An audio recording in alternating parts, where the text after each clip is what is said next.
Welcome to Create, Reach, Inspire with James Mulvaney. Hi, this is James Mulvaney. Welcome along to the podcast. This is our first episode, so Season 1, Episode 1. And what I wanted to do today is talk through my 3 SaaSy commandments of how to run a business. Now, these are really based upon my own personal experience of running different SaaS companies over the past 15 years. Software as a service is kind of my expertise and really where my passion lies. But there's no reason to say that these rules can't be applied to any other form of business, whether you're in marketing or sales, or even if you're running a podcast and trying to, get that off the ground and run it as a business venture. So these 3 rules are really important to me. What I try and do is ingrain these in every member of the team.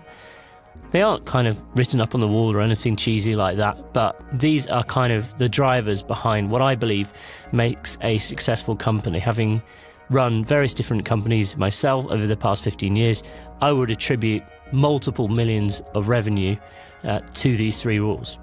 And they go as follows. Firstly, do not fuck around.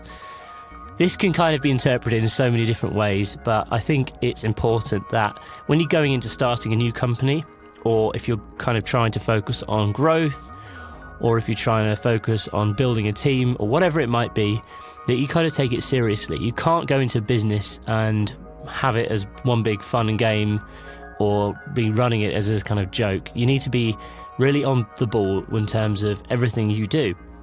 And of course, there are different pillars to running a company, and you can't just say, oh, well, I don't know about that, or I don't understand that. As a founder, as a CEO, or as a managing director, whatever you want to call it, you are responsible for the overall success of your company.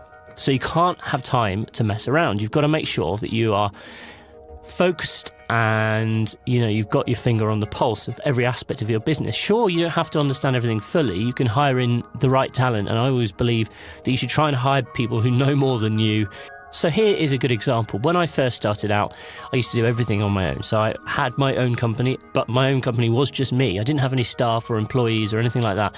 And I learned to code. I did the customer support, and I was kind of terrible at both. I wasn't really a very good coder. I was pretty much no good at speaking and helping customers.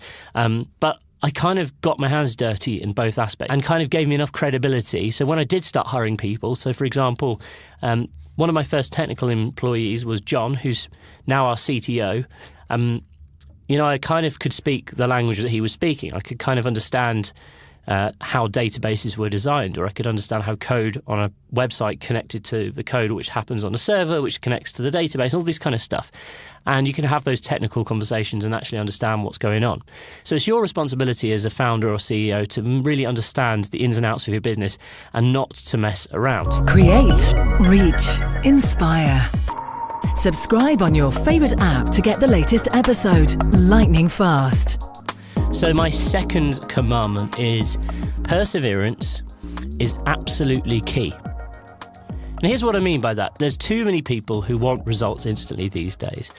And ultimately, it doesn't work like that. It doesn't matter if you're growing an audience on your social account. It doesn't matter if you're trying to grow the audience of a podcast, or, trying to get more and more customers through the door, or trying to sell more stuff on your e-commerce store. Whatever it is, you've got to persevere, because these things don't always happen overnight. And you really, really need to stick at things. Sometimes it can be for a long time. It can be putting an enormous amount of energy into it before you'll really start to reap the benefits. And perseverance sounds like an obvious thing. It sounds like something, well, of course I'm going to stick at it. But I see this time and time again where people are coming to me with a new idea, and they've really not given it much time or thought or process to actually bring it to market or make it happen, versus just kind of coming up with an idea and then they're buying another book on a different subject, and suddenly they're just completely changing their original plan or morphing the business into something else. Going back a couple of years, I interviewed someone who was building an app for recruitment, and he had, left his job. He'd started building this app, and, he'd spent the best part of a year kind of thinking about how it was going to work and trying to make it really unique and doing everything he should do to kind of create a cool new technology style business. Brought it to market, and then within about 3 months he'd given up because no one was using the app. Well, what did he think? Just people were going to magically fall down from the sky and start using his app again, lack of perseverance there. You can spend all the time in the world thinking about how great your product's going to be, how great your business is going to be. But when it comes down to the crunch, you've got to put in the legwork and persevere to make sure that, it's actually going to work. And certainly 3 months is not a significant amount of time to see or validate a concept based on a year's worth of development, really. Do you know the other thing that really annoys me, which constantly people expect to do, is just start a business and become rich overnight? Make millions or, grow the turnover from 0 to 2 million within the space of a year. It doesn't always happen like that. Yeah, okay, there's an odd exception where that might happen. And certainly as you become more and more experienced and seasoned as an entrepreneur, it becomes more likely that might happen if you've got the right resources and team in place and the right funding. But it doesn't necessarily work like that for someone who's just starting out. And sometimes it is a little bit due to luck. And I do believe there is such a thing as setting yourself up so when luck comes your way or Lady Luck comes knocking on your door, that you're really primed and ready to take advantage of that.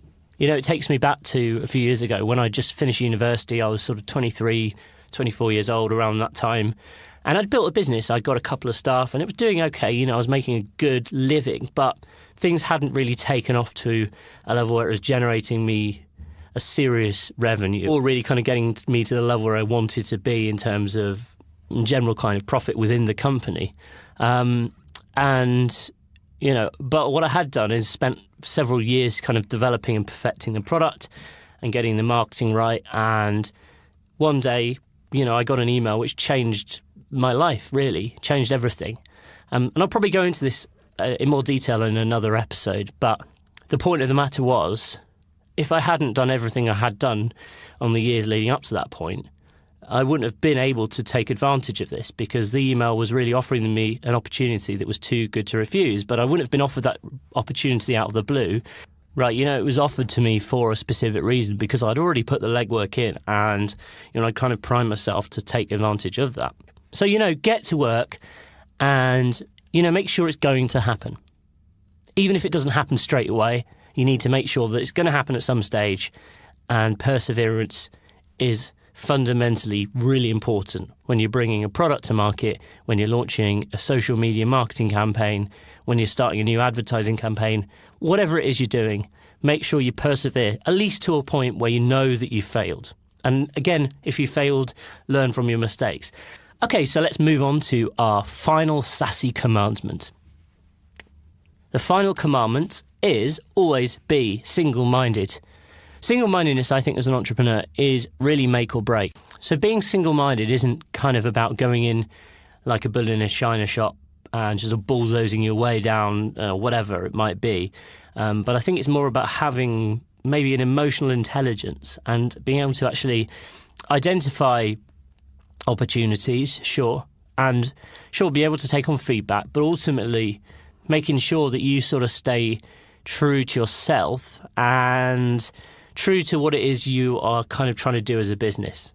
I think that's really crucial, actually, when starting a new company, especially because it's easy to sort of sit and look at what the competition are doing. But ultimately, if you mimic what your competition are doing and they're not doing very well, you're just going to get the same results as them. So what you really want to be doing is trying to do your own thing. And again, it's easy to sort of look at what's going on in the marketplace and get worried about if people are copying you or this kind of stuff. But fundamentally, that's going to happen. It's going to be part of the ride. In fact, competition is a good thing because you need to know that there is enough demand in the marketplace. So if there's already some competition, it can be a really, really great sign.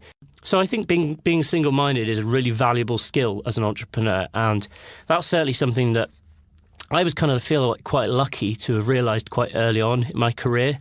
And I remember, getting really stressed out and wound up about kind of what was going on around me when I was very young. Maybe by the time I was about 22, I sort of had accepted that maybe I did actually have kind of better ideas than what I thought the competition was doing, or, other people were saying, why don't you do things this way? And actually I was thinking, no, you know what? I'm going to do things my way because I actually do know better. And I think sometimes, although without running the risk of sounding kind of too cocky or whatever that can sometimes speak a lot of volumes, and it can really help you in developing a business and growing a company. That's the trick to it all, in my opinion. I think if you can adopt those 3 points of view, those 3 commandments in your business, you'll be able to see the differences and your results are going to skyrocket. Next on Create, Reach, Inspire. All right, guys, next time we're going to be talking video strategy, how I've been using it to absolutely kill it online since around 2009, and why you need to be using it in your business right away. And until next time, go out and create, reach, inspire.